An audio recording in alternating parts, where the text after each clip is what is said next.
भदोही रोशन भदोही।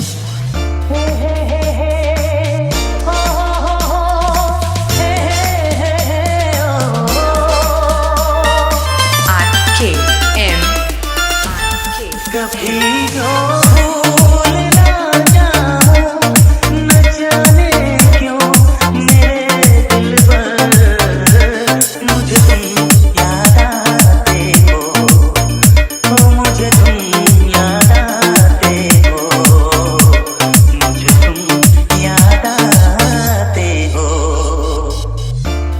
कभी जो भूल ना जाऊं, न जाने दिल पर मुझे तुम याद आते हो, मुझे तुम याद आते हो, मुझे तुम याद आते हो।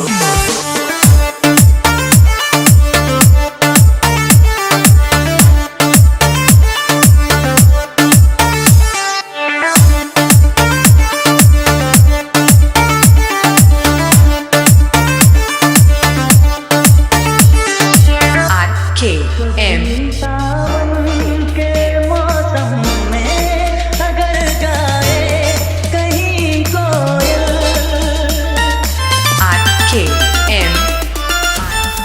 कभी सावन के मौसम में अगर गाए कहीं कोयल, किसी महफिल की टहनी पर न जाने क्यों मेरे दिल पर मुझे तुम याद आते हो, मुझे तुम याद आते हो, मुझे तुम याद आते हो।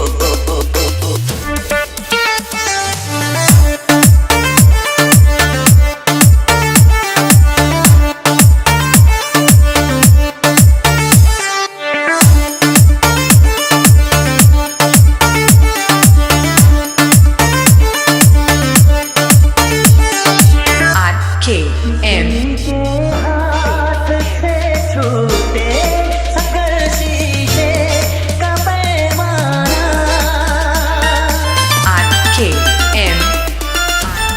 किसी के हाथ से छूटे अगर शीशे का पैमाना, झलक जाए अगर सागर, न जाने क्यों मेरे दिल पर मुझे तुम याद आते हो, मुझे तुम याद आते हो, मुझे तुम याद आते हो। कभी जो भूल ना जाऊं, न जाने क्यों मेरे दिल पर मुझे तुम याद आते हो, मुझे तुम याद आते हो, मुझे तुम याद आते हो।